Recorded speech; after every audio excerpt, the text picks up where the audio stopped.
Hey YouTube world, this is Mark from TST Industries. Today we are in the TST garage, and lo and behold, in front of me, as you can see, is our brand new 2020 Yamaha MT-03. This is the first year that Yamaha has released this model to North America. This is a bike that has been on our radar for a few years now.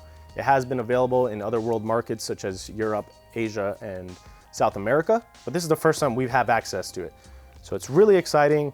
We do know that some of our existing hugely successful Yamaha R3 parts will just fit right on.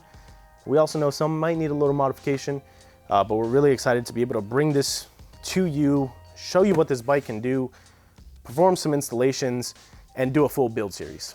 Now, this isn't gonna be like our super bike build series. We're not building a race bike, but we are gonna take that technology that we learned from building our super bike, which led us to a national championship, and we're gonna incorporate it on this bike. We're also gonna take our knowledge of building products for the street and just being riders, and hopefully we can bring some additional value to this bike and to you riders and viewers out there in the community. So as you can see, Yamaha has built this really nice, extremely aggressive, small displacement, 321cc, hyper naked street fighter bike. It still has the same motor that you know and love from the R3, same frame, but a few different tweaks. We have some aggressive styling up front with the headlight. It's just this really nice looking, attractive bike that is extremely friendly. It's gonna be great for beginning riders and riders who have been riding for years. It's just a new platform that you're gonna fall in love with. So we are gonna do a build series, but we wanna know, what do you want to see us do with this bike? Nothing is off limits. There's a few things that are off limits, but for the most part, we really wanna get your input. One, do you like this bike? Do you think it's worth it for us to do a build series? And what do you want to see us do to this bike? So make sure you leave some comments below at the end of this video. Let us know what you want to see. Make sure you hit subscribe and give us a thumbs up if you think this is a pretty dope bike and you're excited to see what we do. For now, I'm going to go ahead and take this out on the road. This bike has 1 mile on it from the dealership. We have not taken it on a ride, so we're really excited. We're just going to hit some roads over here in Central Florida, get a feel for the bike, how it handles, the ergonomics, the power we already know, but we're gonna address that as well. And you know, hopefully we can just give this thing a little bit of a shakedown. We're gonna come back here, talk about it, do a walk around again, get some nice shots, and hopefully you guys enjoy this video. For now, come along, let's go for a ride. Alrighty, YouTube world, so here we are taking our MT-03 out on a ride here. I have Brian, our engineer, following me on my MT-07. And right off the bat, I can tell you that this bike feels a little bit smaller. It's not super noticeable. This little instrument panel we have here is phenomenal. It does have a gear indicator, tach, the readings. Man, it looks good. It shifts through the gears pretty nicely. Not feeling any clunkiness or resistance. The mirrors, they're actually not too bad. And this left mirror, I could adjust it a little bit, but overall, not bad at all. Seating wise, I feel like I'm in the bike, not necessarily on the bike. I'm gonna downshift into fourth and just try and give it a little pull. Yeah, so there's a little resistance.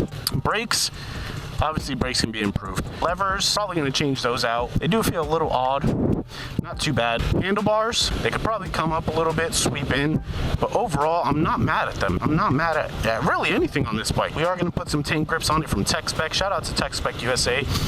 We've been partnered with them for a few years now. Their grips are phenomenal. I'm gonna try and bang through the gears here. It's struggling. It's wanting to move, but it's needing to catch up. So that is something to note. These little curves that we have here in Florida are very inviting, very natural. I'm not struggling to flick this bike around or anything like that. I'm gonna try and do a flyby here. And again, it's wanting to go, and it needs a little bit of needs some little juice. I'm sure once we throw on our full works pack on this bike, it'll really open it up. We will be throwing it on a dyno for some base readings. We're also going to throw it onto a scale and weigh it out. So we're going to weigh it out as is, wet. I know Yamaha does a really good job of advertising that stuff when you go to buy a bike and on their website. But we're gonna weigh it out here in-house with everything on it, and then we're also gonna weigh it out once we're done doing most of the modifications. Suspension, it's not super bouncy. I don't feel like a pogo stick. I don't feel like it's bouncing around. It's not chattering. Obviously, I'm not pushing it. You know, I'm not backing it into corners. I'm not diving. You know, taking it to the track is something that we are gonna do. We're also gonna have Alex, the guy who earned us a national championship on our Superbike R3. We're gonna have him give it a proper shakedown. That guy's a maniac. Shout out to Alex Ferreira. We're gonna get out on this open road here. I'm gonna try and open it up a little bit within means of not breaking the law. Yeah, so it's struggling in those lower RPMs. I'm wide open, and it's struggling. Now we're getting into that power band. Once you hit 7-8 grand, you're really starting to get into that power band. We're gonna go ahead and we're gonna hop on the highway. Actually, we're gonna see how it feels with some wind moving back and forth. See how well it keeps up with traffic here in Florida. I felt a little chatter there, and I wasn't really pushing it, but I did feel a little bit of a chatter. Nothing too drastic. It doesn't feel too bad, actually. I'm at 77 right now. I'm gonna go ahead and switch over here. All the controls feel really nice. Everything is right at the extension of your thumb. Everything feels like it should be where it is. I'm not fighting with the wind to stay on. You know, my knees are planted firmly into the tank, but it doesn't feel like I'm like gonna fly off the bike. I wasn't struggling at any point on this bike. Was I struggling with riding or feeling the bike? Here we are again, banging through the gears. Very, very smooth. I was trying to push it there. Please follow your recommended braking procedure for a brand new bike.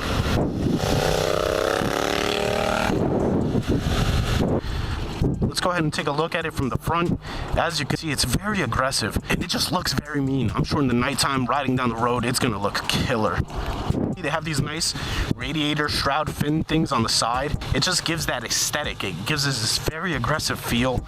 Bright red or ice fluorescent wheels, along with the accent marks. I just hopped back on the bike, and it still feels great. I'm very happy with this machine so far. We will be, like I said, doing a full track shakedown. We will be taking it to the dyno. We will be doing some upgrades to the bike, just because that's what we do.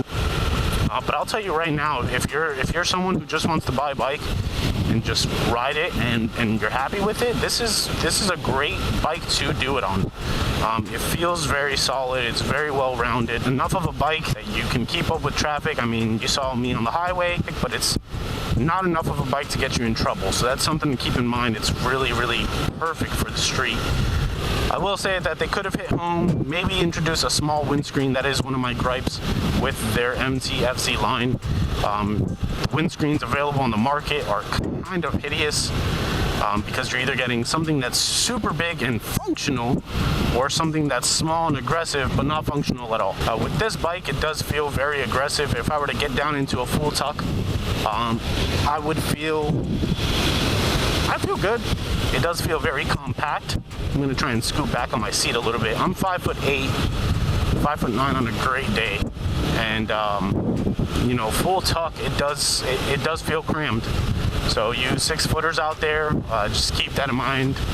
So the next video is we're gonna do some install videos for our YouTube viewers out there and all the riders out there. We're gonna do a full suite of install videos, everything from our tail light to our signals, fender eliminator, levers, everything in between, crash protection. I mean, you name it, we're gonna do it. And I'm also gonna do a time lapse of an install. I'm gonna revert it back to stock and do a full time lapse of an install of all of those parts, just to kind of give you all an idea.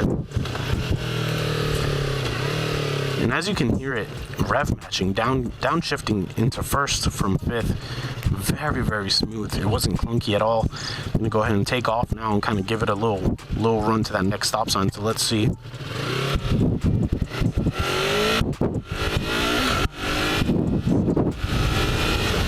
Very smooth. A little slow, but very, very smooth. But right out of the box, this bike does great.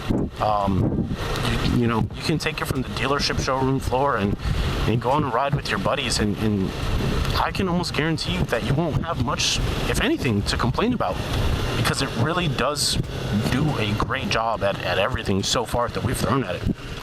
So I just got back from our first ride on our 2020 Yamaha MT-03, and if you didn't get the idea from watching the video so far, all I can say is it feels real nice, feels great. It feels like a brand new bike. Overall, it feels really good. It feels good. It feels really good. It feels very good. It feels great. Feels great. But still gives you everything you know and love from the existing R3 platform, combined with Yamaha's MT-FZ line of bikes. I already pointed out a few things that we are going to change, like the tail light, the fender, the front signals, got some levers, some crash protection, but there are still a ton of things that we can and want to do to this bike. So be sure to leave your comments below. We want to know what you all would like to see us do with this build series. As I mentioned, we will be doing some dyno testing. We're going to take it down to the track, give it a proper shakedown. We're going to be doing some suspension stuff, some works package stuff from our R3 Superbike build platform. But again, this series is all about you, the viewers. We want to make sure that we're giving you exactly what you want to see, and with a little bit of that TST flavor you know and love. So be sure to leave the comments below, like this video, be sure to subscribe if you haven't already. This is going to be a build series that we're really proud of, and we're going to put a lot of effort into. So we really appreciate all the feedback we can get. For now, this has been Mark in TST Garage. You guys ride safe.